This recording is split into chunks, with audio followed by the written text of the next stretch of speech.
Sabi nung dalawang mag-asawa, buntis, kailan na magbubukas yan? Sabi ko, malapit na. Sabi ko, malapit na. Pwede ka na dito mga anak. Tiloloko pa yung mga binata doon. Pagkasawa na kayo ha, kaya may paanak ka na dyan. Hindi na kayo mahirapan. Siyempre yung kamo yun, mas may PhilHealth, no? Oo, hindi na kayo mahirapan.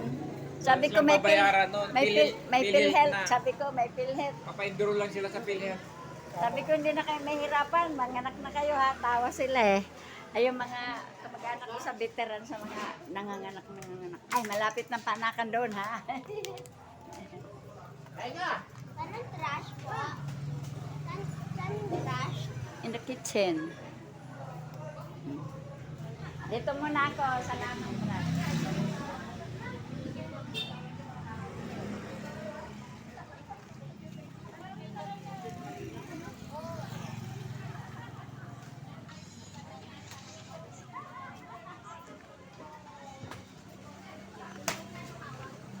Puntahan ko pa sa Richard. Maraming tao. Nasaan na yung anak mo? Kulang na ng tao. Pumunta na siya doon.